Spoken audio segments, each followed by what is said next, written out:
Okay. వస్తు నిర్వహణ అనేది కనబడుతుంది కదమ్మా అందరికీ. కనిపిస్తుంది. కనిపిస్తుంది. ఆ, ఇది మనకి థర్డ్ చాప్టర్ అన్నమాట. మార్కెటింగ్ అనే పాఠంలో థర్డ్ చాప్టర్ ప్రొడక్ట్ మేనేజ్మెంట్. దీన్ని వస్తు నిర్వహణ అని మనం పిలుస్తాము. అంటే మార్కెటింగ్లో వస్తువును అతి ముఖ్యమైనటువంటిది మన వినియోగదారుడు అనుకుంటే వినియోగదారుడికి చేరవేసేది వస్తువు. అటువంటి వస్తువు యొక్క నిర్వచనము, అలాగే ఆ వస్తువు యొక్క స్థాయి మరియు అంతస్తు క్రమాలు ఏ విధంగా ఉంటాయి అనేది మనం ఇక్కడ చెప్పబోతున్నాము. ముందుగా వస్తు నిర్వహణ అనే టాపిక్లో ప్రొడక్ట్ మేనేజ్మెంట్లో వస్తువు అంటే ఏమిటో నిర్వచిద్దాము. ఫస్ట్ ఆఫ్ ఆల్, మార్కెటింగ్ మిశ్రమంలో వస్తువు మొదటిదిగా మనం చెప్పుకోవచ్చు మరియు అతి ముఖ్యమైనదిగా చెప్పవచ్చు. అంటే మార్కెటింగ్ మిశ్రమము, మార్కెటింగ్ మిక్స్ అని ఇంతకుముందు నేను చెప్పాను. అందులో 4 పీస్ ఉంటాయని అనుకున్నాము. ఆ 4 పీస్లో ఫస్ట్ వన్ మనకి product, second one price, third one place, last one promotion. ఆ విధంగా మార్కెటింగ్ మిశ్రమము అనేది ఎంత కీలకమైనదో మనకి మార్కెటింగ్లో మనం నేర్చుకున్నాం. కాబట్టి అటువంటి ప్రోడక్ట్ వస్తువు గురించి మనం ఇక్కడ డిస్కస్ చేద్దాం. ఎందుకంటే అతి ముఖ్యమైనది వస్తువుతోటి మార్కెటింగ్ స్టార్ట్ అవుతుందని చెప్పుకోవచ్చు. కాబట్టి మార్కెటింగ్ అనేది స్టార్ట్ అవ్వాలి అంటే వస్తువు అనేది మొదటిదిగా చెప్పుకుంటాము, మరియు ఆ మార్కెటింగ్ మిశ్రమంలో అతి ముఖ్యమైనదిగా కూడా మనం చెప్పవచ్చు.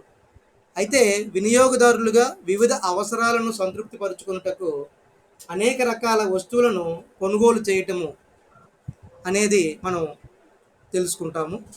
వినియోగదారుడికి ఎన్నో కోరికలు, ఎన్నో అవసరాలు ఉంటాయి. ఆ అవసరాలను సంతృప్తి పరుచుకోవాలనుకుంటే అతనికి కొన్ని రకాల వస్తువులు అవసరపడతాయి. ఆ వస్తువులు అతను కొనుగోలు చేసి వాటిని వినియోగించుకోవడం ద్వారా సంతృప్తి పడతాడు. అందుకనే వస్తువు యొక్క నిర్వచనం అనేది మార్కెటింగ్లో చాలా ముఖ్యమైనదిగా చెప్పవచ్చు. ఇక్కడ మనం గమనించినట్లయితే వస్తువు అంటే భౌతికపరమైన సేవలను, ఊహాపరమైన అంశాలను అందించటం ద్వారా వినియోగదారులు ఆశించు ప్రయోజనాలను సంతృప్తిపరిచే ఒక ప్రక్రియ వస్తువు అని చెప్పవచ్చు. ఇది ఫిలిప్ కోట్లర్ ఇచ్చిన నిర్వచనము. మళ్ళీ ఒకసారి చూడండి. భౌతికపరమైన సేవలను అంటే ఒక వస్తువును ఉపయోగించుకోవడము, అలాగే కంటికి కనిపించేటటువంటి ఆ వస్తువులను మనం ఏ విధంగా వాడుకుంటాము అని. అలాగే ఊహాపరమైన అంశాలను అంటే ఒక వస్తువు తనకి ఏమేమి అందిస్తుందని వినియోగదారుడు ఊహించుకుంటాడో ఆ విధమైనటువంటి అంశాలను అందించడం ఈ వస్తువు ద్వారా. మరియు వినియోగదారులు ఒక వస్తువును కొనుగోలు చేయడం ద్వారా ఏమేమి ప్రయోజనాలను ఆశిస్తున్నారో వాటిని అందజేయటము అనే ఒక ప్రక్రియ వస్తువు అనమాట. లేదా అందజేసే ఒక సాధనము వస్తువు అని చెప్పవచ్చు. మరి అందజేయటమే కాదు, అది పొందిన ఆ వినియోగదారుడు సంతృప్తి పరిచేటట్లుగా, అంటే అతనికి సంతృప్తి పరిచే ప్రయోజనాన్ని ఇస్తూ సంతృప్తి పరిస్తే అటువంటి ఒక సాధనాన్ని మనం వస్తువు అని ఫిలిప్ కోట్లర్ అభిప్రాయపడ్డారు. సో పై నిర్వచనాన్ని మనం ఇప్పుడు అబ్జర్వ్ చేస్తే, అంటే భౌతికంగా ఉంటూ దాని నుంచి ఆశించినటువంటి ప్రయోజనాన్ని మనం పొంది ఆ ప్రయోజనం పొంది తద్వారా సంతృప్తి పరచుకోబడితే అలాంటి సంతృప్తి ఇచ్చినటువంటి ఆ సాధనాన్ని మనం వస్తువు అనవచ్చు. ఇక్కడ ఫిలిప్ కోట్లర్ పై నిర్వచనాన్ని అనుసరించి ఏమన్నాడంటే, వస్తువు వినియోగదారుల కోరికలు. ప్రతి వినియోగదారుకి ఫస్ట్ ఆఫ్ ఆల్ నీడ్స్ అనేవి, వాంట్స్ అనేవి ఉంటాయి, ఆ కోరికలు.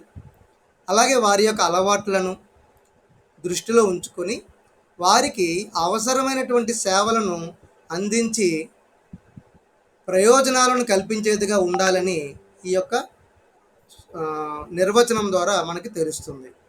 అంటే ఆ సేవలు అందించడం ద్వారా ప్రయోజనాలు కల్పించి ఏ పర్పస్లో అయితే వినియోగదారుడు వస్తువును కొనుగోలు చేశాడో, ఏ కోరికను తీర్చుకోవడానికో, ఏ అలవాట్లను అతడు సంతృప్తి పరచడానికి అయితే కొనుక్కున్నాడో అవే కల్పించాలనేది ఈ యొక్క వస్తువు అని నిర్వచనం ద్వారా తెలుస్తుంది. మరి అయితే వస్తువుకు అనేక లక్షణాలు అనేవి ఉంటాయి.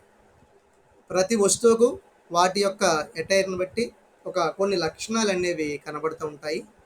వాటిలో కంటికి కనిపించే గుణాలు, కొన్ని కనిపించని గుణాలు, అలాగే అనుబంధ లక్షణాలు, మారకపు విలువ, ఇవి వస్తువు యొక్క ముఖ్యమైన లక్షణాలుగా మనం చెప్పవచ్చు.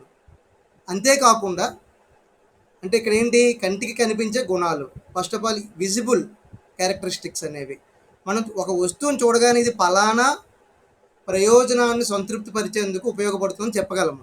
ఆ విధంగా కంటికి కనిపించే లక్షణాలు లేదా కంటికి కనిపించే గుణాలు. అలాగే కొన్ని ఇన్నర్గా మనం కొనుగోలు చేసిన వస్తువులో మనకి తెలియకుండానే చూడగానే కనుక్కోలేము, కానీ వాటిని వినియోగించిన తర్వాత మనకి కొన్ని గుణాలు కనబడతాయి. అలా కనిపించిన గుణాలు అంటారు. అంటే వాడిన తర్వాత మాత్రమే మనకి అవి బహిర్గతం అవుతాయి అన్నమాట. అలా మరి అనుబంధ లక్షణాలు, ఇవి కాక మనం ఏదైతే ముందుగా ఊహించలేదో అటువంటి కొన్ని అనుబంధ లక్షణాలను కూడా ఈ వస్తువు కలిగి ఉంటుంది. ఇక ప్రతి వస్తువుకు కూడా ఒక మారకపు విలువ కలిగి ఉండటం అని తెలియదు. ఇక మారకపు విలువ అంటే వస్తువు యొక్క బరువు కావచ్చు, వస్తువు యొక్క క్వాంటిటీ కావచ్చు, లేదా క్వాలిటీ కావచ్చు. దానిని బట్టి వస్తువు ఎంత రేటుకి అమ్ముడవుతుందో, ఏ వస్తువుకి బదులుగా ఈ వస్తువుని ఇవ్వగలుగుతామో అటువంటి ఒక మారకపు విలువ కలిగి ఉంటుంది. సృష్టిలో ప్రతి వస్తువుకు ఎంతో కొంత ధర పెట్టడం అనేది మనకు తెలుసు. ఆ ధరనే మనం ఇక్కడ మారకపు విలువగా చెప్పుకోవచ్చు. అయితే పూర్వం బార్టర్ సిస్టమ్ ఉన్నప్పుడు అయితే వస్తువుకి బదులు మరొక వస్తువుని ఇవ్వటము, అది వస్తు మారకపు పద్ధతిలోను లేదా వస్తు మార్పిడి పద్ధతిలో, మన వస్తు వినిమయ పద్ధతిలో మనం అక్కడ నేర్చుకోవడం జరిగింది. సో ప్రతి వస్తువుకి మారకపు విలువ, దాన్ని ఎక్స్చేంజ్ రేట్ అంటారు. ఆ రేట్ అనేది ఉంటుంది, లేదా వినిమయపు రేట్ అంటారు. అది ప్రతి వస్తువుకు ఉంటుంది, అది కలిగి ఉంటుంది వస్తువు అంటే. అంతేకాకుండా వినియోగదారులను సంతృప్తి పరచుట. మరి వస్తువు యొక్క ముఖ్య లక్షణము దేని కొరకు తయారు చేసాము, అది ఎవ్వరికి పనికిరానిదై ఉంటే ఇంకా దాని యొక్క విలువ మార్కెటింగ్లో ఉండదు. కాబట్టి ఎంతో కొంత విలువకు ఏదో కొంత ప్రయోజనం ఇచ్చేటటువంటిదై ఉండాలి అది. తద్వారా కొనుగోలు చేసిన వినియోగదారులు సంతృప్తి పరుచుకోవాలి, సంతృప్తి పడాలి. అలాగే వ్యాపారము మరియు సమాజ లక్ష్యాలను పెంపొందించే ధ్యేయంతో వస్తువులు రూపొందించబడటము.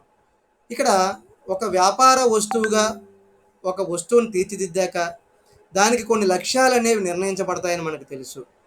అలాగే ఆ వస్తువు మార్కెట్లోకి రిలీజ్ అయ్యేసరికి, ఆ మార్కెట్ అంటే ఇక్కడ సమాజం అనుకుంటే, ఆ సమాజంలో దేని కొరకు దీన్ని అంటే విడుదల చేశారు, ఉత్పత్తి చేశారు, కాబట్టి ఆ సమాజ లక్ష్యాలను కూడా ఇది తీర్చాలి. ఈ విధంగా వ్యాపార ధ్యేయాలు మరియు సమాజ ధ్యేయాలు, ఆ రెండింటిని కూడా పెంపొందించేటటువంటి ఒక లక్ష్యంతో లేదా ధ్యేయంతో ఈ వస్తువులు తయారు చేయడం అనేది గమనించవచ్చు. అంటే వస్తువుకి ఎన్ని లక్షణాలు ఉన్నాయో మనం ఇప్పుడు గమనించండి. అంటే మనం ఒక వస్తువుని కొనుగోలు చేస్తున్నామంటే దానికి ఏదో ఒక ముఖ్యమైన లక్షణమై ఉంటుంది. కొన్ని మనం చూడగానే ఇది పలానా పలానా పలానా తెలుస్తుంది, కొన్నిటి చూడగానే తెలియదు. అవి తిని చూసినప్పుడు మాత్రమే, ఆ తరువాత మాత్రమే కంటికి కనిపించని గుణాలు ఉంటాయి. మరియు దానికి అనుబంధంగా కొన్ని ఊహించని కొన్ని లక్షణాలు ఉంటాయి. అలాగే మార్కపు విలువ ఉంటుంది. అల్టిమేట్గా వినియోగదారులను సంతృప్తి పరచడం అనేది ఒక ప్రధాన ధ్యేయమై ఉంటుంది. అలాగే ఎక్కడ తయారైందో, ఏ సంస్థలో తయారైందో ఆ సంస్థ యొక్క లక్ష్యాలను తీర్చవలసి ఉంటుంది. అలాగే సమాజ లక్ష్యాలను కూడా అది సాధించవలసి ఉంటుంది. ఈ విధంగా ప్రతి వస్తువుకు అనేక లక్షణాలు అనేవి ఉండటము మనం చూడవచ్చు. నెక్స్ట్, ఇక వివిధ వస్తు స్థాయిలు మరియు అంతస్తు క్రమము. ఇది మనకి ఒక 10 మార్కులకు చాలా ముఖ్యమైనటువంటి ప్రశ్నగా మనం దీనిని చెప్పవచ్చు. ఈ థర్డ్ చాప్టరు వస్తు నిర్వహణ అనే దానిలో ఈ ప్రశ్న ఎలా అడగడానికి అవకాశం ఉంటుందంటే, వస్తువును నిర్వచించి వివిధ వస్తువుల యొక్క స్థాయిలను మరియు వస్తువుల యొక్క అంతస్తు క్రమమును వివరించండి అని ఈ ప్రశ్న అడగడానికి అవకాశం ఉంటుంది. సో ఆ విధంగా చూస్తే వస్తు స్థాయిలు మనం ఇక్కడ చెప్పుకోబోతున్నాం. మొదటగా అంటే వస్తువుకి లెవెల్ ఆఫ్ ప్రొడక్ట్స్ అనమాట, లెవెల్స్ ఆఫ్ ప్రొడక్ట్స్. ఈ లెవెల్స్ ఆఫ్ ప్రొడక్ట్స్ అంటే ప్రతి వస్తువుకి కూడా ఇప్పుడు చెప్పబోయేటటువంటి కొన్ని రకాలైనటువంటి స్థాయిలు ఉంటాయి. అవి వస్తువు యొక్క భావనలోనే ఇమిడి ఉంటాయి. ఇక్కడ ముందుగా మనం వస్తు స్థాయిల గురించి నేర్చుకునేటప్పటికీ వస్తువు భావన అధ్యయనంలో 5 అంతస్తులు కనిపిస్తాయి మనకి. 5 అంతస్తులు. అవి ఏంటంటే, ఒకటి మూల వస్తువు, ప్రతి వస్తువు యొక్క స్థాయిలో మొట్టమొదటిది మూల వస్తువు. అంటే దేని కొరకు తయారు చేశారో ఒక బేసిక్ ప్రొడక్ట్ అయి ఉంటుంది అనమాట అది. ఆ తరువాత ఆ వస్తువు దాని యొక్క లక్షణాలు బట్టి ప్రాథమిక వస్తువుగా మారవచ్చు. తరువాత మూడవ దశలో ఆశించే వస్తువు అవుతుంది. ఇక నాలుగవ దశలో విస్తరించిన వస్తువుగా మారుతుంది. మరియు ఐదవ అంతస్తులో సంభావ్య వస్తువుగా చెప్పుకోవచ్చు. అంటే ఒక వస్తువు తన యొక్క పూర్తి ఉత్పాదకతను బట్టి ఈ 5 రకాల దశలు ఏదో ఒక దశలో అది ఉండటం అనేది మనం గమనించవచ్చు. అంటే ఏ విధంగా అయితే మానవుని యొక్క దశలు ఉన్నాయో, బాల్యము, కౌమారము, యవ్వనము అని, ప్రౌఢ దశ అని, వృద్ధాప్యం అని ఏ విధంగా అయితే ఉన్నాయో, ఇక్కడ వస్తువు యొక్క అంతస్తుల్లో కూడా ఈ 5 రకాలైనటువంటి దశలు మనం చూడవచ్చును. అలా మూల వస్తువు అని, ప్రాథమిక వస్తువు అని, ఆశించే వస్తువు అని, విస్తరించిన వస్తువు అని, అలాగే సంభావ్య వస్తువు అని కూడా చెప్పవచ్చు. మరైతే ప్రతి వస్తువు యొక్క అంతస్తులో వినియోగదారుడికి కొంత విలువ ఇవ్వబడుతుంది ఇక్కడ. అంటే వస్తువు ఒక్కొక్క అంతస్తును దాటుకొని వచ్చినప్పుడు కొన్ని గుణాలను, కొన్ని లక్షణాలను కలిగి ఆ విధంగా వస్తువుని వినియోగించినటువంటి వినియోగదారుడికి కొంత సంతృప్తిని లేదా కొంత ప్రయోజనం అందిస్తుంది. అది అంటే ప్రతి వస్తువుకి కూడా అది ఉన్న దశను బట్టి దానికి ఉన్న లక్షణాలు ఆ వినియోగదారుడికి ప్రయోజనంగా సంక్రమిస్తాయి అని చెప్పవచ్చును. మరైతే వస్తువు యొక్క అంతస్తు క్రమంను ఈ విధంగా మనం వివరించుదాము. ఫస్ట్ ఆఫ్ ఆల్ మూల వస్తువు మొదట అనుకున్నాం, బేసిక్ ప్రోడక్ట్గా చెప్పుకుంటాం. దాన్ని కోర్ ప్రోడక్ట్ అంటాము ఇంగ్లీష్లో. మూల వస్తువు అంటే ఒక వస్తువు మూల ప్రయోజనము వస్తువు యొక్క అంతస్తులో ప్రాథమిక అంశము. ప్రతి వస్తువుకి కూడా బేసిక్ పర్పస్ అనేది ఒకటి ఉంటుంది. దానిని ఉద్దేశించి మాత్రమే ఆ వస్తువుని తయారు చేస్తారు. అది అంటే ఏ ప్రయోజనాన్ని తీర్చడానికి ఒక వస్తువు తయారు చేయబడిందో లేదా ఉత్పత్తి చేయబడిందో అటువంటి మూల ప్రయోజనాన్ని మనం ఇక్కడ కోర్ ప్రొడక్ట్గా చెప్పుకుంటాము. మరి దానినే వినియోగదారుడు కొనుగోలు చేస్తున్నట్లుగా చెప్పవచ్చు అనమాట. అంటే వస్తువు అంతస్తులో ఇది మొట్టమొదటిదిగా చెప్తాము. మరి అయితే ఒక వినియోగదారుడు డబ్బులు పెట్టి కొనేది ఏంటంటే అది ఏదైతే మూలమైనటువంటి ఆ వస్తువు ఉందో అది దాన్ని కొనుగోలు చేశాడని చెప్పవచ్చు.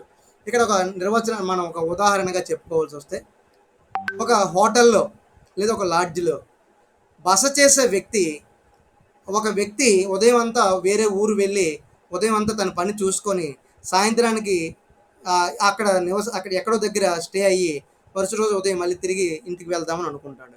అలా స్టే అవ్వటానికి అక్కడ ఎవరు లేరు కాబట్టి ఒక లాడ్జికి వెళ్తాడు.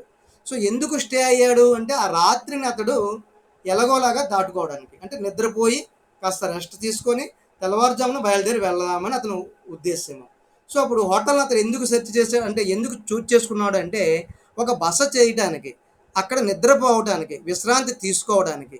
కాబట్టి ఒక హోటల్కి నేను వెళ్తున్నాను అంటే దాని యొక్క మూల వస్తువు ఏంటంటే హోటల్కి నాకు విశ్రాంతిని ఇవ్వటము, నాకు మంచి నిద్రనివ్వటం అనమాట. అంటే నేను విశ్రాంతిని, నిద్రని వెతుకుతూ ఆ హోటల్కి లేదా ఆ రకమైనటువంటి లాడ్జికి వెళ్ళి బస చేస్తున్నాను అనమాట. అది మూలమైనటువంటి, అంటే అలాంటి ప్రతి వస్తువుకి కూడా ఒక పర్పస్ మూల వస్తువుగా ఉంటుంది. దాన్ని కోర్ ప్రొడక్ట్ అంటారు. మనం ఒక సెల్ ఫోన్ యొక్క కోర్ ప్రొడక్ట్ ఏంటి, మూల వస్తువు అంటే ఇతరులతో మాట్లాడటం అనేది ప్రాథమికమైనటువంటి అంశము. ఆ ఇతరుల నుంచి మనకి కాల్స్ రావడం అనేది ఒక ప్రాథమిక అంశము.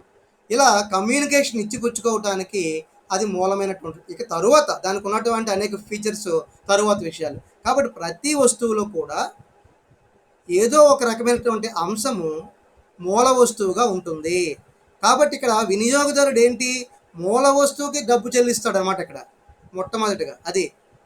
ఇప్పుడు హోటల్లో బస చేసినటువంటి వ్యక్తి విశ్రాంతిని, నిద్రను కోరి ఆ హోటల్లో వెళ్ళి ఆ రూమ్ అతను కొనుగోలు చేశాడు అంటే ఆ పూటకి.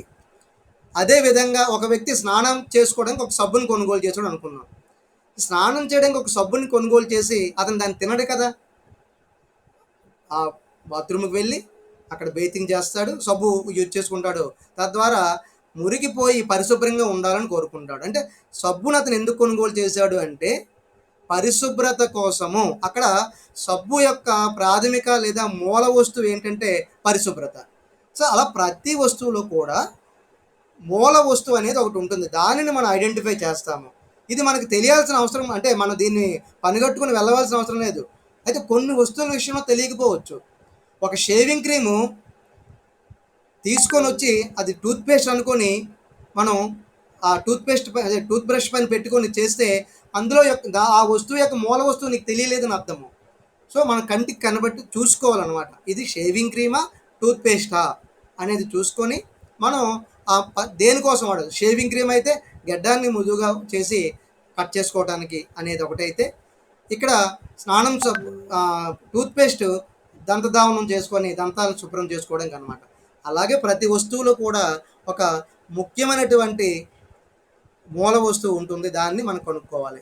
ఇదే మార్కెటర్లు తాము ప్రయోజనాలను అందించే వ్యక్తులుగా అభివర్ణించుకుంటారు. అందుకనే మార్కెట్లు ఏమనుకుంటారట, నేను అందిస్తున్న ప్రోడక్ట్ వలన ఒక వ్యక్తి విశ్రాంతి తీరుస్తున్నది, ఒక వ్యక్తికి నిద్ర తీరుస్తున్నది, ఒక వ్యక్తి యొక్క శుభ్రతను ఇస్తున్నది నా వస్తువు వలన అని మార్కెటర్లు తమను తాము ఆ విధంగా అభివర్ణించుకుంటారు. మేము వినియోగదారులకు మంచి మూల వస్తువు ద్వారా వాళ్ళ యొక్క ఆరోగ్యానికో లేకపోతే మరొక ఆహారం కోసము ముఖ్యమైన ప్రయోజనాన్ని అందించే వ్యక్తులము మేమే కనుక లేకపోతే మార్కెటింగ్లో వీరికి మూల వస్తువులే దొరకవు అనేటటువంటి ఒక వ్యక్తులుగా వీళ్ళు అభివర్ణించుకుంటారని చెప్పవచ్చు వాళ్ళకు. ఇక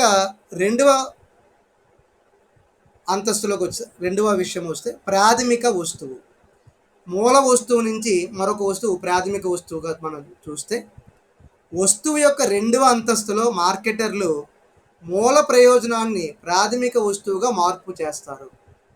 అంటే మరికొన్ని అంశాలను వాటికి యాడ్ చేయడం ద్వారా మూల వస్తువు ప్రాథమిక వస్తువుగా మారుతుంది. కోర్ ప్రోడక్ట్ బేసిక్ ప్రోడక్ట్గా మారుతుంది అనమాట. అంటే ఇక్కడ ఏంటి, ఇందాక మనం ఒక హోటల్ని తీసుకున్నాము.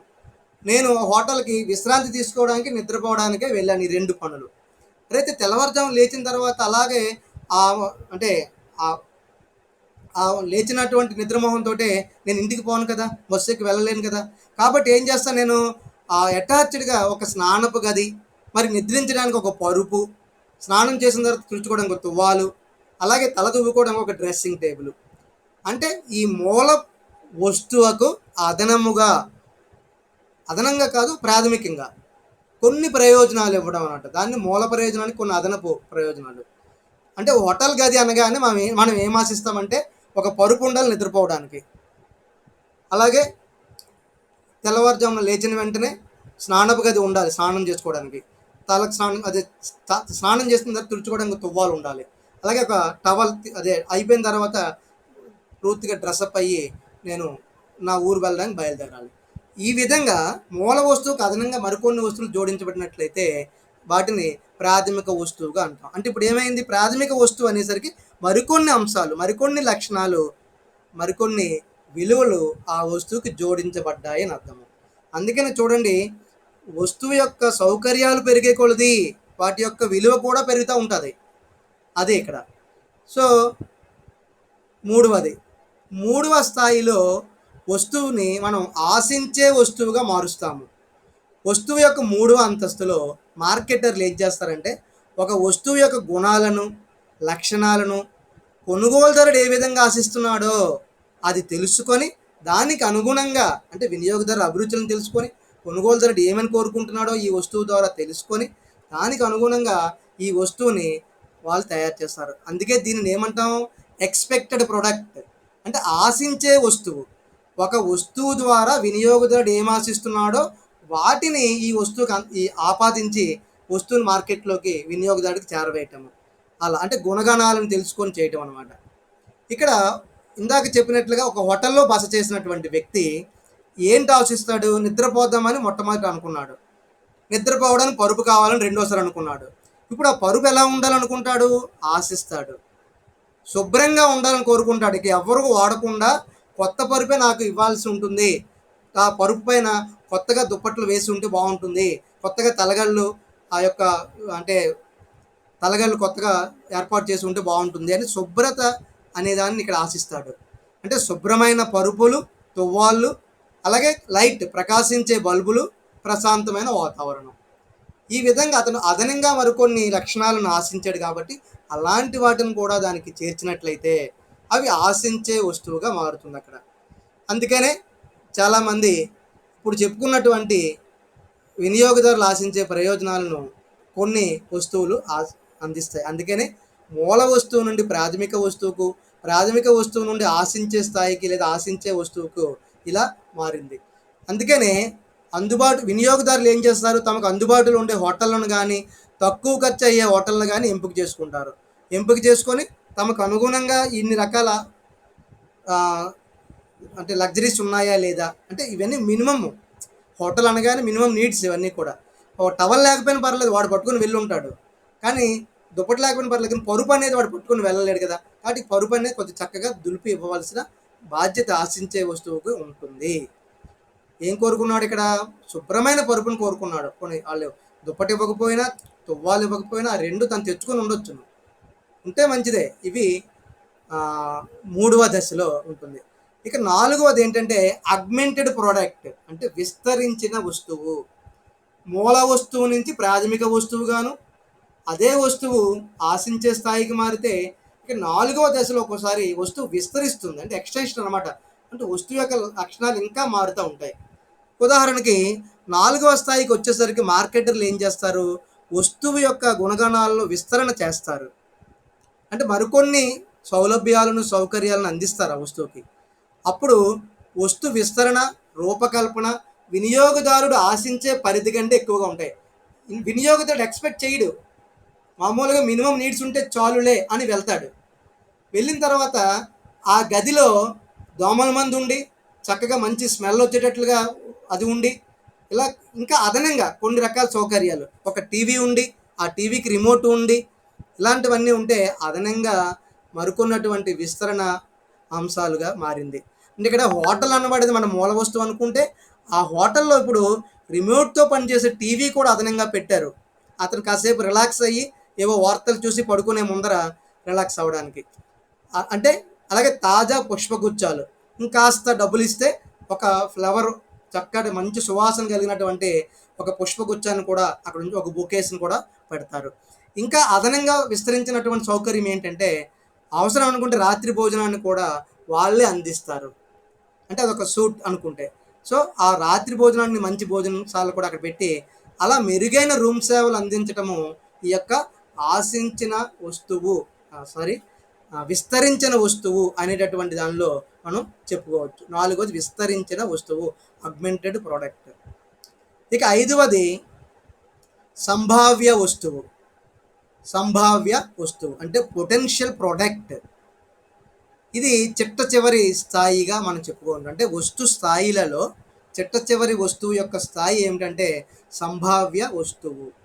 అంటే ఒక వస్తువుకు సంబంధించి ప్రస్తుతం చేపట్టేటటువంటి విస్తరణ, భవిష్యత్తులో మనం చేయబోయే మార్పులు చేర్పుల సమ్మేళనము సంభావ్య వస్తువు. అంటే ప్రస్తుతం విస్తరించిన వస్తువు ఇలా ఉంది.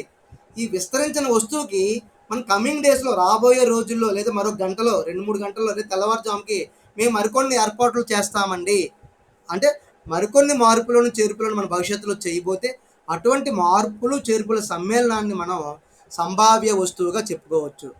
అంటే అప్పటికప్పుడు అవ్వకపోవచ్చు, మరో గంట టైం ఇస్తే. అంటే మన రూమ్లోకి వెళ్ళగానే ఇలా ఉంటుంది, ఇలా ఇక్కడ చూడండి ఒక ఉదాహరణగా.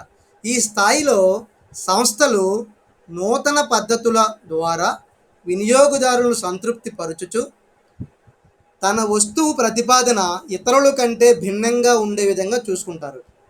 అంటే నాలాంటి హోటల్, ఇప్పుడు హోటల్ మనం ఉదాహరణ పెట్టుకున్నాం అంటే మనలాంటి హోటల్ ఇంకెవరైనా పెట్టుకుంటే వారికంటే భిన్నంగా మనం మంచి సౌకర్యాలను ఉండేటట్లుగా నూతన పద్ధతుల ద్వారా మనం ఆ యొక్క వస్తువుని మార్పిడి చేస్తే దాన్ని ఏమంటామంటే సంభావ్య వస్తువు. ఇక్కడ మనకు ఉదాహరణ చెప్పుకుంటే సంభావ్య వస్తువుకి ఏంటంటే సూట్. అంటే మరికొన్ని అంశాలను, ఇప్పుడు ఒక రూమ్ ఉన్నది, ఒక టాయిలెట్ ఉన్నది, అటాచ్డ్ బాత్రూమ్ ఉంది, ఇవి కాక చిన్న సెమినార్ హాల్ లాగా ఉండి, సోఫా కమ్ బెడ్ ఉండి, కాస్త టీవీ ఉండి, ఇంకా మోర్ ఒక ఇంటర్నెట్ సౌకర్యం కూడా దానికి ఇచ్చి, ఈ విధంగా మనం కొన్ని అదనపు సౌకర్యాలను యాడ్ చేసి ఇంకా పెట్టడానికి అవకాశం ఉంటుంది. అంటే అక్కడ లేకపోవచ్చు. సార్ మీరు కావాలనుకుంటే తెల్లవారుజామున లేచి మన ల్యాండ్‌లోకి వెళ్ళి మీరు కావాలంటే టెన్నిస్ ఆడుకోవచ్చు. లేకపోతే స్విమ్మింగ్ పూల్ కిందన ఉంది స్విమ్మింగ్ చేసుకోవచ్చు. ఇవన్నీ చివరికి మనం సంభావ్య వస్తువుగా మారుకుంటుంది. అంటే అదనంగా ఇంకేమేమి ఉన్నాయో కూడా ఆ వెయిటర్ వచ్చి మనకి అంటే సర్వర్ వచ్చి మనకి కావాల్సినటువంటి ఇంకా మీరు కట్టినటువంటి డబ్బుల్లో మీకు ఉన్నటువంటి ఇంకా సదుపాయాలు ఇవన్నీ ఉన్నాయండి. బట్ రూమ్‌లో లేవు కానీ బయట ఉంటాయి. మీకు కావాలంటే లాన్‌లో మీరు మార్నింగ్ వాక్ చేయొచ్చు. అలాగే ఇక్కడ స్విమ్మింగ్ పూల్ ఉంది స్విమ్మింగ్ చేయొచ్చు. అంటే ఆళ్ళు ఆటోమేటిక్‌గా ఇది నక్షత్రాల హోటల్‌గా చెప్పుకుంటారు. స్టార్ హోటల్స్ అంటారు. 3 star hotels, 4 star hotels and 5 star hotels. ఇలాగా హోటల్స్ యొక్క స్టార్స్ పెరిగే కొలది అందులో ఉండే సౌకర్యాలు అలా అనే సదుపాయాలు అనేవి కూడా పెరుగుతాయి. ఆ విధంగా ఒక రూమ్ అనే దాన్ని మనం వస్తువు అనుకుంటే ఆ రూము అనేక అంశాలుగా మార్పు చెందుతూ చిట్ట చివరి సంభావ్య వస్తువుగా మార్పు చెందుతుంది. అంటే మూల వస్తువు, ప్రాథమిక వస్తువు, ఆశించే వస్తువు, తరువాత ఆశించే వస్తువు, తరువాతగా విస్తరించిన వస్తువు, చివరగా మనం ఇప్పుడు సంభావ్య వస్తువు. ఇలా 5 రకాలైనటువంటి వస్తు స్థాయిలను మనం చెప్పుకోవచ్చు. ఈ 5 రకాల స్థాయిలలో నూతన పద్ధతుల ద్వారా వినియోగదారులను సంతృప్తిపరచుచు తన వస్తువు ప్రతిపాదన ఇతరుల కంటే భిన్నంగా ఉండేలాగా వారు చూసుకుంటారన్నమాట. అందుకని ఈ రోజున మనం విలాసవంతమైన హోటళ్ళు అంటే ఇప్పుడు చూస్తున్నటువంటి 3 స్టార్ హోటల్స్, 5 స్టార్ హోటల్స్ ఒకప్పుడు ఒక చిన్న చిన్న హోటల్స్‌గా పెట్టుకున్నటువంటివే. ఒకప్పుడు మనం గమనించినట్లయితే ఒక రైల్వే స్టేషన్ దగ్గర, ఆర్టీసీ కాంప్లెక్సెస్ దగ్గర మొదట్లో చిన్న చిన్న హోటల్స్‌గా పెట్టుకొని ఈ రోజున వాళ్ళు చాలా పెద్ద పెద్ద హోటల్స్‌గా రూపాంతరం చెందినటువంటి విధానాన్ని మనం చూడొచ్చు. అంటే ఒకనాటి సాంప్రదాయబద్ధమైనటువంటి హోటల్స్ ఈ రోజున విలాసవంతమైనటువంటి హోటల్‌గా మారడము ఈ యొక్క సంభావ్య వస్తువుకు నిదర్శనంగా చెప్పవచ్చు. అందుకనే ప్రస్తుత వ్యాపారము పోటీ విస్తరించిన వస్తువు స్థాయిలో ఉన్నది. ఇందాక చెప్పినటువంటి 3వ పదం చూడండి ఒకసారి. 4వది విస్తరించిన వస్తువు. అంటే చాలా మట్టుకు వస్తువులు ఈ 4వ స్థాయిలోకి వచ్చేసాయి. ఇప్పుడు ఎక్కడ ఏ వస్తువు కూడా బేసిక్ అనేది లేదు. మూల వస్తువులాగా రూపొందించటం లేదు. మూల వస్తువు అంటే ఇంకా దానికి ఏమీ లేకుండా నీకేం కావాలో అదే రకమైనటువంటి ప్రయోజనం ఇచ్చి ఊరుకుంటుంది. కానీ ఈ రోజున మనిషి చాలా చాలా అడుగుతున్నాడు. ఈ రోజున మనం ఒక రూ. 100 పెట్టి సినిమా థియేటర్‌కి వెళ్తే అక్కడ ఒక మంచి సీట్స్ ఉండడమే సినిమా చూసి వెళ్ళిపోదాం అనుకునే రోజులు పోయాయి. ఏసీ ఉండాలనుకుంటాము. అలాగే మన కార్ పార్కింగ్ ఉండాలనుకుంటాము. అలాగే మంచి మంచి ఫుడ్, స్నాక్స్ ఇంటర్వెల్‌లో తీసుకోవడానికి ఉండాలని కోరుకుంటాము. ఇవన్నీ ఉండేటట్టు చూసుకుంటున్నారు ఇప్పుడు. అందుకనే విస్తరించిన వస్తువు స్థాయిలో ఇప్పుడు అన్ని రకాల వస్తువులు వచ్చేసాయి. ఏదైనా ఒక వస్తువుని మనం కొనడానికి వెళ్తే ఆ వస్తువు ఏ ప్లేస్‌లో ఉందంటే మూల వస్తువు దాటేసింది. నెక్స్ట్ ప్రాథమిక వస్తువుని దాటేసింది. ఆశించిన స్థాయిని దాటేసింది. 4వ స్థాయి అయినటువంటి విస్తరించిన వస్తువు స్థాయిలో ఉన్నాయి. ఎవరైనా సరే విస్తరించిన వస్తువు స్థాయిలోనే ఇప్పుడు వస్తువుని తయారు చేస్తున్నారు. ఎందుకిది అంటే మార్కెట్‌లో వినియోగదారుణ్ణి మన వైపు ఆకర్షించుకోవడానికి, మనలాంటి మరొక రకమైనటువంటి పోటీదారుల నుంచి వినియోగదారుని మన వైపు తిప్పుకోవాలంటే మనం ఇచ్చే వస్తువే 4వ స్థాయిలో ఉండేటటువంటి విస్తరించినటువంటి అనేక రకాలైనటువంటి అదనపు సౌకర్యాలను దానికి చేర్చడం అనేది ఇక్కడ మనం గమనించవచ్చు. మరికొన్నిట్లకు సంభావ్య వస్తువు స్థాయిలోకి వెళ్తాయి. అయితే సంభావ్య వస్తువు ఏంటంటే అక్కడ వినియోగదారుడు ఒక్కోసారి ఆ రకమైనటువంటి సదుపాయాలను, సౌకర్యాలను కోరుకోడు. అలా కోరుకోకపోతే అతని దగ్గర ఆ డబ్బులు వసూలు చేసి కొన్ని హోటల్స్ అయితే నువ్వు ఫెసిలిటీ ఇస్ దేర్ అంటారు. అంటే ఫెసిలిటీ ఉందండి మీరు వాడుకోవాలి. వాడుకోకపోతే మీరు అదే డబ్బులు కట్టాలి ఎవరైనా సరే. మీరు వాడుకోకపోయినా ఫెసిలిటీ మేము కల్పించాం కాబట్టి మీరు అది వాడుకోవాలని చెప్తారు. ఇక మనం గమనించినట్లయితే ఆశించే వస్తువు స్థాయిలో పోటీ ఎక్కువగా ఉంటుంది మన భారతదేశంలో. వస్తువు విస్తరణ అంటే ప్రొడక్ట్ అగ్మెంటేషను ఈ పద్ధతి వినియోగదారుల వినియోగ విధానాన్ని బట్టి మార్కెట్లో నిర్ణయించుతున్నారు. అంటే మార్కెటర్ ఏం ఆలోచిస్తారంటే వినియోగదారులు ఏ స్థాయిలో ఉన్న వస్తువును కొనుగోలు చేయడానికి ఇష్టపడుతున్నారు. అది ఆశించే స్థాయిలో ఉంటేనా, విస్తరించే స్థాయిలో ఉంటేనా, సంభావ్య వస్తువు స్థాయిలో ఉంటేనా. అందరికీ సంభావ్య వస్తు స్థాయిలో ఉన్న వస్తువులు అవసరం లేదు. కనీసం కొద్దిపాటి సౌకర్యాలతో ఉండే వస్తువులున్న విస్తరణ పద్ధతి వరకు ఉంటే చాలు. అంటే తక్కువ మొత్తంలోనే కొంతమంది వినియోగదారులు ఉంటారు కాబట్టి, వారికి తక్కువ మొత్తంలోనే వస్తువులు రావాలని కోరుకుంటారు కాబట్టి, వాళ్ళకి విస్తరణ పద్ధతిలోనే ఆగిపోతే బాగుంటుంది. అంటే ఇక్కడ మార్కెట్‌లో విస్తరణ పద్ధతిలో ఉండే వస్తువులు కావాలి. అలాగే ఈ ముందుగా చెప్పుకున్నటువంటి మూడవది ఆశించే వస్తు స్థాయిలో ఉండేవి. ఈ 2 రకాలైన కనీసము మార్కెట్‌లోకి ఆ వస్తువులను చేర్చి ఆహ్, పంపించడం అనేది ముఖ్యంగా చెప్పుకోవచ్చు. ఇప్పుడు మనం వినియోగదారుల వినియోగ విధానాన్ని బట్టి మార్కెటర్లు ఏ వస్తువుని ఏ స్థాయి వరకు తీసుకొని వెళ్ళాలి, ఏ వస్తువుకి ఏ స్థాయిలో ఉండే లక్షణాలను ఆపాదించాలి అనే దాన్ని ఉంటారు.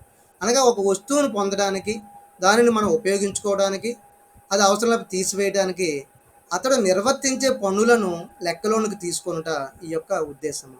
అంటే ఒక హోటల్‌కి మనం వెళ్ళగానే, సార్ మీరు ఏ రకమైనటువంటి హోటల్ రూమ్ కావాలి? ఇదిగోండి ఈ హోటల్ రూము ఈ రకమైనటువంటి సౌకర్యాలతో ఇంత, రోజుకి 5,000, లేదా ఈ రకమైన సౌకర్యాలు కూడా మీకు కావాలంటే రోజుకి 10,000, లేదంటే ఈ రకమైన సౌకర్యాలు ఏమీ లేకుండా ఉంటే కనీసం 4,000 లేదా 3,000 ఒక పూటకి లేదా ఒక రోజుకి అని వాళ్ళు చెప్పడం జరుగుతుంది.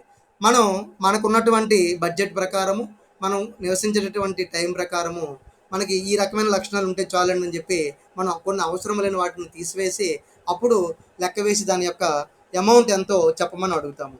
ఈ విధంగా అవసరమైనప్పుడు కొన్ని సౌకర్యాలను లేదా సదుపాయాలను కలపడానికి కానీ, అనవసరంగా కొన్ని సదుపాయాలు అనవసరమైతే కొన్ని సదుపాయాలను సౌకర్యాలను తీసివేయడానికి కానీ అవకాశం ఉంటుంది. అందుకని విజయవంతమైనటువంటి వ్యాపార సంస్థలు తమ వస్తువు యొక్క ప్రతిపాదనలను మరిన్ని ప్రయోజనాలను జోడించడం ద్వారా తమ వినియోగదారులను ఎప్పటికప్పుడు ఆశ్చర్యంలోనూ ఆహ్లాదంతో ముంచెత్తుతాయి. అంటే నేను పెట్టిన డబ్బులకి ఇంకా ఇన్ని సౌకర్యాలు ఉన్నాయా అనేటట్టు ఒక ఆశ్చర్యం ఉంటుంది. అలాగే ఆ సౌకర్యాన్ని ఉపయోగించుకుంటే ఎప్పుడైనా వస్తే ఇక్కడికే రావాలి, ఇంత చక్కగా ఆహ్లాదంగా ఉంది అని. మనం చూడండి, వైజాగ్ బీచ్ ఒడ్డున చాలా రకాల 5 స్టార్ హోటల్స్ ఉంటాయి. మార్నింగ్ ఉదయాన్నే లేవగానే సూర్యుడు ఆ సముద్రం పైనుంచి, ఆ సముద్ర అలలపై నుంచి వస్తున్నటువంటి ఆ రకమైనటువంటి సీనరీని చూసి ఆనందించడానికి చాలామంది ఆ మార్నింగ్‌ని చాలా హ్యాపీగా అంటే ఎంజాయ్ చేయడానికి ట్రై చేస్తారు.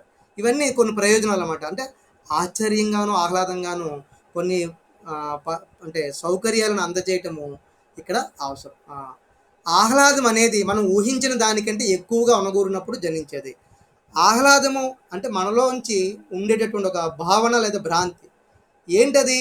అంటే ఆ భావన, మనస్సు మనం ఈ విధంగా ఉంటుందని ఊహించాము. కానీ అంతకు మించి అక్కడ ఉండడం వల్ల మనకొచ్చింది.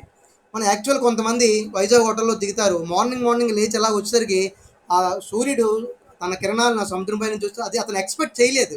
ఒక్కసారి చూడు వాట్ ఈస్ సీనరీ అనుకుని అతను చాలా ఆహ్లాదానికి గురవుతాడు. అంటే ఇక్కడ ఆశ్చర్యపోయాడు. ఇలాంటిది ఎప్పుడు చూడకపోవడము ఇంత దగ్గరగాను. ఆహ్లాదంగాను గురయ్యాడు. అంటే తను ఆశించిన స్థాయి కంటే ఎక్కువ ఆనందాన్ని పొందాడు కాబట్టి అక్కడ అది మనం ఆహ్లాదంగా ఉండటం అని చెప్తాం. ఇక మీరిక్కడ మనం గమనించినట్లయితే రిచ్ కార్ల్టన్ హోటల్. ఈ రిచ్ కార్ల్టన్ హోటల్ అనేటటువంటి ఒక హోటల్ తమ హోటల్లో బస చేసే అతిథుల అభిష్టాలను గుర్తుపెట్టుకొని తదనుగుణంగా గదులను ఆకర్షణీయంగా తీర్చిదిద్దుతాయి. ఎప్పుడైనా ఒకసారి ఒక హోటల్లోకి మనం ఎప్పుడైనా బస చేసి ఉంటే ఇంకెప్పుడైనా మళ్ళీ వెళ్ళినప్పుడు, లేదా మనకి అప్లికేషన్ ఫార్మ్ ఇచ్చినప్పుడు మన అభిష్టాలు ఏంటో మనకి ముందుగా అక్కడ టిక్ పెట్టమంటారు. వాటికి అనుగుణంగా మనకి కొన్ని రకాల సౌకర్యాలను యాడ్ చేస్తారు. ఇప్పుడు చెప్పినటువంటి రిడ్జ్ కార్ల్టన్ హోటల్ అయితే తమ హోటల్లో బస చేసే అతిథులకు అభిష్టానంగా వాళ్ళ యొక్క మనసు ఏది కోరుకుంటుందో అందుకు అనుగుణంగా గదులను ఆకర్షణీయంగా తీర్చిదిద్దుతాయి అన్నమాట. సో ఇప్పటివరకు మనం వస్తు స్థాయిల గురించి నేర్చుకున్నాము. వస్తు స్థాయిలు 5 రకాలుగా ఉన్నాయి. ఆ 5 రకాల వస్తు స్థాయిలను మనం నేర్చుకోవడం జరిగింది. మరొకసారి దాని తర్వాత రిపీట్ చేద్దాము. ఇప్పుడు నెక్స్ట్ మనకి ఇక్కడ ఏంటంటే వస్తువు యొక్క అంతస్తు క్రమము. అంతస్తు అంటే ఇందాక చెప్పింది వస్తు స్థాయి, లెవెల్స్. ఇక్కడ అంతస్తులు అంటే పైనుంచి మనకి ఏ విధంగా ఒక వస్తువు ఇతర వస్తువులతోటి సంబంధాలు కలిగి ఉండి దాని యొక్క అంతస్తుని కలిగి ఉన్నదో చెప్పటము. ఇక్కడ వస్తువు యొక్క అంతస్తు క్రమంలో ప్రతి వస్తువు ఇతర వస్తువులతో అనేక అంశాలలో తగిన సంబంధాలు కలిగి ఉంటాయి. అంటే ఒక వస్తువు మరొక వస్తువుతోటి కంబైన్డ్ అయ్యి ఆ ఒక పూర్తి స్థాయి వస్తువుగా వినియోగదారుడికి అందించబడుతుంటుంది ఒకసారి. మరి ప్రతి వస్తువు ఇతర వస్తువులతో అనేక అంశాల్లో తగిన సంబంధాలు కలిగి ఉంటే వస్తువు యొక్క అంతస్తు క్రమము ఎక్కడి నుంచి స్టార్ట్ అయ్యి ఎక్కడికి వెళ్తుందంటే ప్రాథమిక అవసరాల నుంచి నిర్దిష్ట అవసరాలకు వివరిస్తుంది. ప్రాథమిక అవసరాలు అంటే ప్రైమరీ నీడ్స్. హోటల్ ఇందాక మనం ఉదాహరణ తీసుకుంటే హోటల్ ప్రైమరీ నీడ్ ఇక్కడ ఏంటంటే నిద్రపోవటము, ఉదయం లేచి స్నానం చేసి బయలుదేరటము. ఇవి ప్రాథమికమైన అవసరాలు అనుకుంటే అక్కడి నుంచి నిర్దిష్టమైన అవసరాలకు అంటే మార్నింగ్ లేచిన వెంటనే మనం ఈత కొట్టడానికి, అలాగే బయట వాక్ చేయడానికి, అలాగే పేపర్ చదవటానికి, టిఫిన్ చేయటానికి, రిలాక్స్ అవ్వటానికి ఇలాంటివన్నిటిని కూడా అవసరాలకు నిర్దిష్టమైన అవసరాల వరకు వస్తువు యొక్క అంతస్తును పెంచటం అన్నమాట. ఈ విధంగా వస్తువు యొక్క అంతస్తు క్రమంలో వివిధ స్థాయిలను మనం కలుపుకుంటూ వెళ్తాము. ఇప్పుడు మనం గమనించినట్లయితే ఇక్కడ వివిధ స్థాయిలు ఇక్కడ ఉన్నాయి. అందులో మొట్టమొదటి అంతస్తు ఏమిటంటే వివిధ అంతస్తులు గుర్తుపెట్టుకోండి. ఇందాక చెప్పినది స్థాయిలు, ఇది అంతస్తులు. ఇక్కడ మొట్టమొదటి అంతస్తు ఏమిటంటే బేసిక్ లెవెల్ నుంచి వెళ్తున్నాము. అవసరాల కుటుంబము. ఇది ఏ అనేది ఏంటంటే అవసరాల కుటుంబము. అంటే వస్తువు కుటుంబానికి సంబంధించిన ప్రాథమిక అవసరాలను ఈ అవసరాల కుటుంబం ద్వారా పేర్కొనవచ్చు. ఇందాక చెప్పినట్టుగానే హోటల్ యొక్క ఇక్కడ కుటుంబం అంటే వస్తువు యొక్క కుటుంబం. అంటే వస్తువు అనగానే అందులో ఏమేమి ఉంటాయో అన్నీ కలిపి వస్తువు కుటుంబం అనమాట. ఇక్కడ ప్రైమరీ నీడ్స్ ఎవరికైనా ఏం కావాలో ఆ ప్రైమరీ నీడ్స్ని మాత్రమే ఆ వస్తువు ఇస్తే అలాంటిది అవసరాల కుటుంబంగా మనం చెప్పుకుంటాము. ఇందులో వస్తువు తీసుకోవడం ద్వారా, వినియోగించడం ద్వారా మనకి ప్రాథమిక అవసరాలు తీరుతాయరా అది. సో ఇక్కడ మనం ఇందాక చెప్పినట్లుగా విశ్రాంతిని మరియు నిద్రని ఆ హోటల్ గది ఇస్తుంది, అది అవసరాల కుటుంబం అనమాట. ఇక్కడ మరొక ఎగ్జాంపుల్ ఏంటంటే జీవిత బీమా ప్రీమియం. జీవిత బీమా ప్రీమియం అంటే లైఫ్ ఇన్సూరెన్స్ కార్పొరేషన్ వారి దగ్గర మనం ఏదైనా ఒక పాలసీ తీసుకుంటే ఆ పాలసీకి చెల్లించిన ప్రీమియం, మనం పాలసీకి ప్రీమియం చెల్లిస్తే ఫస్ట్ ఆఫ్ ఆల్ ఏమిటి అంటే ఇక్కడ జీవిత బీమా ప్రీమియం చెల్లించి ఒక పాలసీ తీసుకొని దాని యొక్క అంతరార్థం ఏమిటి అంటే ఒకవేళ మనకు ఏదైనా ప్రమాదం జరిగినప్పుడు తీసుకున్న వ్యక్తికి ఒకవేళ ఆ కుటుంబం ఏదైనా ఇబ్బందుల పాలు కాకుండా వారికి కొంత మొత్తాన్ని అందజేయటం. లేదు మనమే కాలపరిమితి ముగిసింది, మనమే ఆ డబ్బులు తీసుకుని వెళ్ళాము, ఆ 25 ఏళ్ళ తర్వాత బతికి ఉన్నాము, చక్కగా మనమే ఆ డబ్బులు తీసుకుని వచ్చి ఆ యొక్క జీవిత బీమా ప్రీమియం యొక్క జీవిత బీమా మొత్తాన్ని పొందే అవకాశం ఉంటుంది. ఇవి అవసరాల కుటుంబంలో మొట్టమొదటి. అంటే ఇక్కడ గుర్తుపెట్టుకోండి, ప్రాథమిక అవసరాలు అనే మాట గుర్తుపెట్టుకోండి. అవసరాల కుటుంబంలో వస్తువు ఏం చేస్తుంది, ప్రాథమిక అవసరాలను తీరుస్తుంది అది. ఇక రెండవది వస్తు కుటుంబము. ఇందాక అవసరాల కుటుంబం నుంచి వస్తు కుటుంబం. వస్తు కుటుంబంలో ఏమేమి ఉంటాయంటే మరికొన్ని లక్షణాలు కలిసి ఉంటాయి. అంటే వస్తు కుటుంబాలు తగిన సమర్థతతో ఇందాక చెప్పుకున్న ప్రాథమిక అవసరాలను తీర్చడానికి ప్రయత్నిస్తాయి. అంటే కొంత సమర్థత, కొన్ని సౌకర్యాలని మళ్ళీ కల్పించబడతాయి అన్నమాట. ఇక్కడ మనం చెప్పినప్పుడు జీవిత బీమా పొదుపు మరియు పెట్టుబడిగా కూడా పరిగణించబడటము. యాక్చువల్గా జీవిత బీమాని మనం దేనికోసం కడుతున్నాము, నా యొక్క జీవితం పైన నేను ఆ బీమాని కట్టాను, ప్రీమియం చెల్లించాను.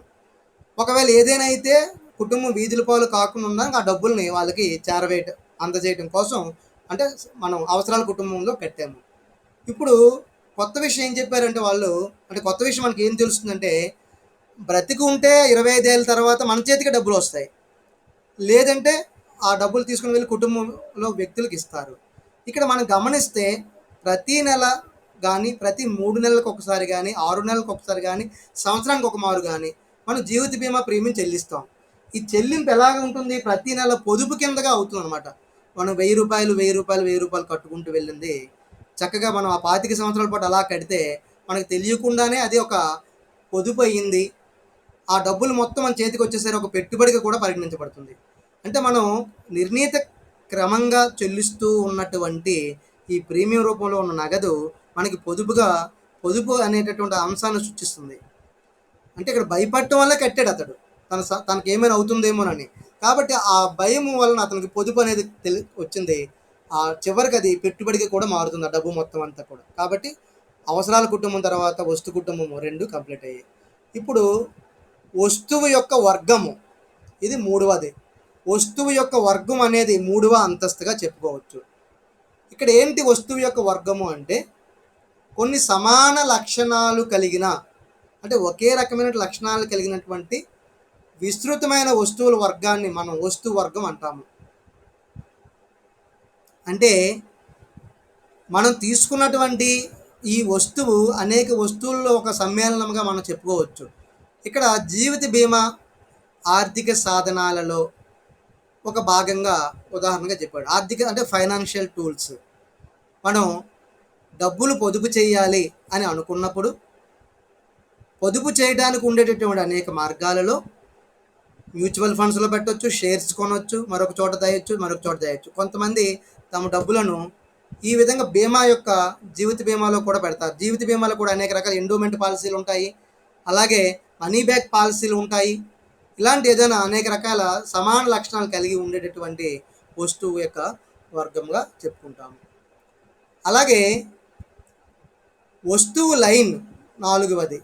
వస్తువు లైన్ అంటే ఒకే మార్కెటింగ్ పంపిణీ మార్గాల ద్వారా లేదా ఒకే వినియోగదారుల గ్రూపులకు అమ్మడం ద్వారా లేదా ఒకే విధమైన విధులు నిర్వహించడం ద్వారా వస్తువు లైన్ను మనం పేర్కొనవచ్చు. ఇక్కడ వస్తువు లైన్ అంటే హారిజాంటల్ ఆర్ వెర్టికల్. ఇక్కడ పంపిణీ మార్గాలు మనకు తెలుసు. ఉత్పత్తిదారుడు, టోకు వర్తకుడు, మధ్యవర్తులుగాను, తర్వాత చిల్లర వర్తకుడు, వినియోగదారుడు. ఇది ఒక పంపిణీ మార్గం. అలాగే వినియోగదారుల గ్రూపులు. ఇక్కడ వినియోగదారులు అంటే ఒకే రకమైనటువంటి లక్ష్యంతో ఉండేటటువంటి వ్యక్తులు కానీ, ఒకే రకమైనటువంటి ధ్యేయంతో, ఉదాహరణకి మత్స్యకారుల సంఘం అని ఒక గ్రూప్గా ఏర్పడ్డము, చెరుకు వ్యవసాయదారుల ఉత్పత్తి సంఘం అని చెప్పి ఒక గ్రూపుగా, అలాగే ప్యాడీ రైతులు ఒక గ్రూపుగా, ఇలా అనేక రకాలైనటువంటి ఫిషర్మెన్ ఇలా రకరకాలుగా. ఇక్కడ ఉదాహరణ గమనిస్తే మనం జీవిత బీమాలో ఏ పాలసీ అయినా అల్టిమేట్గా వ్యక్తి ఎవరైతే జీవితానికి ప్రమాదం ఏర్పడుతుందో ఆ వ్యక్తి యొక్క అంటే నష్టపరిపూర్తి చేయలేము. జీవితం కోల్పోతే జీవితాన్ని తిరిగి తీసుకుని రాలేము. ఇండెమ్నిటీ సూత్రం ఇక్కడ వర్తించదు. అంటే నష్టపరిపూర్తి ఎప్పుడు ఉంటే నష్టం జరిగినప్పుడు మాత్రం నష్టపరిపూర్తి అనేది ఇక్కడ జరగదు. అంటే వాస్తవంగా ఒక వ్యక్తి చనిపోతే ఆ వ్యక్తికి తిరిగి బతికించడం అనేది ఇక్కడ జరగదు. కాబట్టి జీవిత బీమాలో ఇక్కడ అటువంటి పాలసీలు ఏ పాలసీలైనా చనిపోతే ఎంత డబ్బులు అయితే ఇస్తామని చెప్పారో బోనస్తో కలిపి ఆ డబ్బులు ఇవ్వటం అనేది ప్రతి పాలసీకి ఉంటున్నది. కాబట్టి అదొక వస్తువు లైన్. పాలసీ యొక్క పేర్లు మారుతాయి. ఇక్కడ జీవన్ సాథి అని, జీవన్ క్రాంతి అని, ఇక జీవన్ తులసి అని, ఇలా జీవన్ కన్యా అని, ఇలా అనేక రకాలైనటువంటి పాలసీలు మనం ఉన్నప్పటికీ వాటన్నిటి యొక్క ఉద్దేశం ముఖ్యంగా ఒకే లైన్, అదే వస్తువు లైన్. ఇక వస్తువు రకము. వస్తువు రకం అనే మరొక అంతస్తులో ఒక వస్తువు లైన్లో మన అనేక రూపాల్లో ఉన్న వస్తువు రకాలు ఉంటాయి. ముందుగా చెప్పుకున్న వస్తువు లైన్లో అనేక రూపాలు, అంటే వేరు వేరు పేర్లతో ఉన్నటువంటి జీవిత బీమా పాలసీలు ఉంటాయి. వేరు వేరు పేర్లతో ఉంటాయి. అల్టిమేట్గా ఒకటే లైన్, ఒకదానికోసమే అది అన్ని పాలసీలు ఉంటాయి. కానీ పేర్లు వేరు, అనేక రకాల లక్షణాలు వేరు, ఫీచర్స్ వేరుగా ఉంటాయి. ఇప్పుడే ఇందాక ఒక మాట చెప్పాను, జీవిత బీమా ఎండోమెంట్ పాలసీ. మామూలుగా ఎండోమెంట్ పాలసీ అంటే వ్యక్తి చిట్ట చివరి వరకు కూడా డబ్బులను పొందలేడు, కడుతూ ఉంటాడు ఎప్పుడు కూడాను.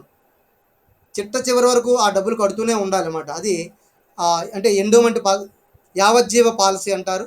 ఇక ఎండోమెంట్ పాలసీ దగ్గరికి వచ్చేసరికి అతను ఎప్పుడైనా డబ్బులు కావాల్సి ఉన్నప్పుడు 3 సంవత్సరాలు పూర్తిగా కట్టిన తర్వాత ఎప్పుడైనా అతడు వాటిని అంటే పాలసీ రద్దు చేసుకొని ఆ యొక్క డబ్బుని పొందవచ్చును. ఇక బ్రాండ్. వస్తువు యొక్క అంతస్తులో బ్రాండ్ అనేది మరొక ముఖ్యమైన అంశము. బ్రాండ్ చూడగానే వస్తువును గుర్తుపట్టడానికి ఉపయోగపడే ఒక సంకేతము. సో ప్రతి సంస్థ లేదా కంపెనీలు తమ వస్తువుకు ఒక రకమైనటువంటి ఆకర్షణీయమైనటువంటి ఒక బ్రాండ్ని ఏర్పాటు చేసుకుంటాయి. మరి అయితే ఇక్కడ బ్రాండ్ అంటే ఏంటి? ఒక పేరు, ఒక గుర్తు, ఒక చిహ్నం, ఇటువంటి వాటిని అక్కడ ఇవ్వడం ద్వారా చూడగానే ఫలానా కంపెనీ యొక్క వస్తువు అని గుర్తుపట్టుకునేందుకు వినియోగదారుడికి ఒక అవకాశాన్ని కలిగించింది బ్రాండ్. అంతేకాకుండా ఆ బ్రాండ్ అనేది వినియోగదారుడి యొక్క మనస్సులోని మస్తిష్కంలో ఎలా ముద్రపడుతుందంటే, ఈ బ్రాండ్ ఎక్కడ చూసినా ఏ రకమైన వస్తువు అయినా సరే క్వాలిటీలో టాప్గా ఉంటుంది. అట్ ది సేమ్ టైము మనకి చక్కగా తక్కువ రేటుకే మనకి వచ్చేటటువంటి వస్తువులను అందిస్తుంది అని ఇక్కడ బ్రాండ్ అని చెప్పవచ్చు. మరి జీవిత బీమా అనే ఒక ఐలాండ్ అంటే చిహ్నాన్ని మనం చూస్తే, ఎల్ఐసి యొక్క చిహ్నం ఏముంటుందంటే, వెలుగుతున్న దీపము చుట్టూ ఇలా రెండు చేతులతోటి మనం అది ఆరిపోకుండా ఉండటానికి రెండు చేతులు ఉంటాయి. సో ఇది జీవిత బీమా కాంతి గుర్తు, దీన్ని బ్రాండ్ అంటారు. మరి ఎల్ఐసి ఈ గుర్తు అయితే ఆంధ్ర బ్యాంక్ ఏబి అని వచ్చేటట్లు ఒక గుర్తు, స్టేట్ బ్యాంక్కి మరొక గుర్తు, ఇండియన్ ఓవర్సీస్ బ్యాంక్కి మరొక గుర్తు, లక్ష్మీ విలాస్ బ్యాంక్కి మరొక గుర్తు, ఇలా అనేక, అలాగే ఐసిఐసిఐ బ్యాంక్కి ఒక గుర్తు, ఇలా వేరు గుర్తులు బ్రాండ్గా మనకి అక్కడ చూపిస్తూ ఉంటాయి. ఇక తదుపరి వస్తువు, ఇది చివరి పాయింట్ మనకి ఇక్కడ. వస్తువు తన లైన్లో ఆ వస్తువు యొక్క పరిమాణము మరియు ధర ప్రయోజనాల ఆధారంగా గుర్తించబడితే అటువంటి ఒక స్థాయిని మనం వస్తువు స్థాయిగా అంతస్తుని మనం చెప్పుకోవచ్చు. అంటే ఇక్కడ ఏంటంటే, ఈ వస్తువు లైన్ అంటే అలాంటి ఏదైతే మూల ప్రయోజనం ఇస్తుందో దానికి, ఆ మూల ప్రయోజనంతో పాటు ఇక్కడ వస్తువులో లైన్లో పరిమాణాన్ని యాడ్ చేయటము అంటే క్వాంటిటీ, ధర ప్రైస్, ప్రయోజనము అంటే మనకి ఏంటి మెరిట్స్ అందులో ఉన్నాయో, ఏ రకమైనటువంటి మనకి యూటిలిటీ మనం పొందుతామో వాటి ఆధారంగా గుర్తించబడే వస్తువు మరొకటి. ఇవి 7 రకాలైనటువంటి వివిధ వస్తు అంతస్తు క్రమం. ఈ 7 రకాల వస్తు అంతస్తు క్రమంలో మనం మొదటివి 5 రకాలైనటువంటి వివిధ రకాల వస్తు స్థాయిల గురించి చెప్పుకున్నాము. ఇక్కడ 7 రకాలైనటువంటి అంతస్తుల గురించి చెప్పుకున్నాము. ఈ ప్రశ్న ఎలా అడగడానికి అవకాశం ఉంటుందంటే, వస్తువును నిర్వచించి వివిధ వస్తు స్థాయిలను మరియు వివిధ వస్తు అంతస్తు క్రమములను వివరించండి అని అడగడానికి అవకాశం ఉంటుంది. సో మై డియర్ స్టూడెంట్స్, మీకు పాఠం పూర్తిగా అర్థమై ఉంటుంది అనుకుంటున్నాను. సో మీకు ఈ ప్రశ్న నేను ఈ యొక్క పీడిఎఫ్ ఫైల్ షేర్ చేస్తాను. దానిని మీరు పూర్తిగా చదివి అసైన్మెంట్ ఒకటి రాసి నాకు సబ్మిట్ చేయండి. పేరు వస్తువు నిర్వచించి వస్తువు యొక్క వివిధ స్థాయిలను, వస్తువు యొక్క వివిధ అంతస్తు క్రమాలను వివరించండి అని. సో మీకు ఏదైనా డౌట్స్ ఉన్నట్లయితే ఒక్కసారి ఈ యొక్క పాఠం పైన మీరు మీ యొక్క ఆడియోని అన్మ్యూట్ చేసి తెలుసుకోవచ్చు, సందేహాలు ఏమైనా ఉంటే.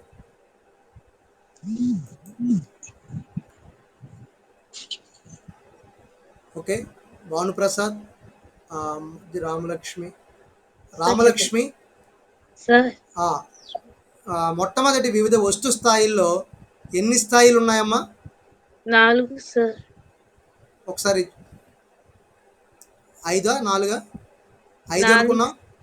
5. Okay, very good. ఏమిటో చెప్పండి అవి. మూల వస్తువు, ప్రాథమిక వస్తువు, ఆశించే వస్తువు, విస్తరించే వస్తువు, వెరీ గుడ్. చివరగా సంభావ్య వస్తువు. చూడండి, 5 పాయింట్లు అనేవి మీరు తప్పనిసరి గుర్తుపెట్టుకోవాల్సినటువంటి, మరి 5 పాయింట్లను అలాగే గుర్తుపెట్టుకోండి. మూల వస్తువు అని, ప్రాథమిక వస్తువు అని, ఆశించే వస్తువు అని, మరియు విస్తరించే వస్తువు అని, సంభావ్య వస్తువు అని 5 పాయింట్స్ని గుర్తుపెట్టుకున్నట్లయితే ఏ దశలో ఏ వస్తువు ఉంటుంది, మనం చెప్పుకున్నట్లుగా 3-4 దశలలో ఏ వస్తువు అయినా ఉంటుంది. ఇప్పుడున్నటువంటి వస్తువులు మ్యాక్సిమం అన్నీ కూడా 4వ స్థాయిలోనే ఉన్నాయి. ఈ రోజున ఎవరైనా మొబైల్ కొనడానికి వెళ్తే ఆ మొబైల్ మీరు అడగకుండానే అనేక రకాల ఫీచర్స్ కలిగి ఉంటుంది. అది కామన్ ఫీచర్స్ కొన్ని అయితే అల్టిమేట్గా దానికి మరికొన్ని ఫీచర్స్ని కూడా జత చేసి మనకి మార్కెట్లో ఈ రోజున ఏ మొబైల్ అయినా కూడా ఉంటుంది.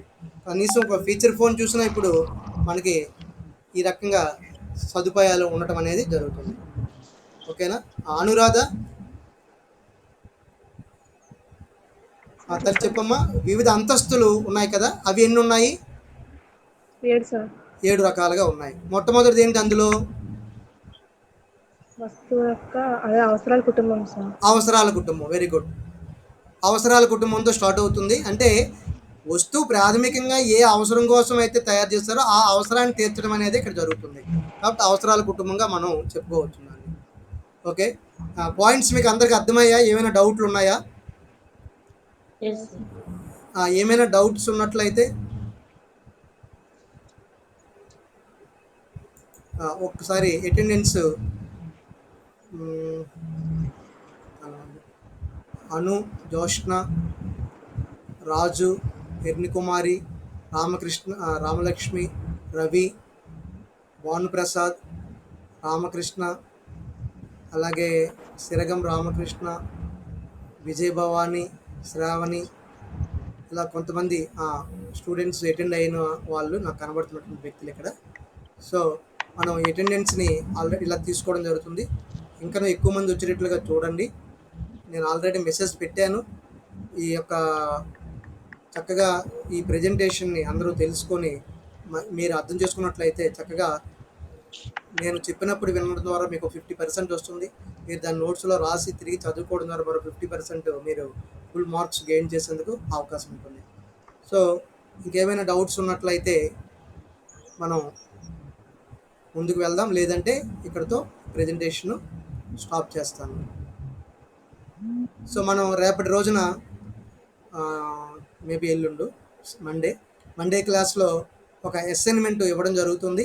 ఇప్పుడు నేను మీ గ్రూప్లో ఒక అసైన్మెంట్ షేర్ చేస్తాను.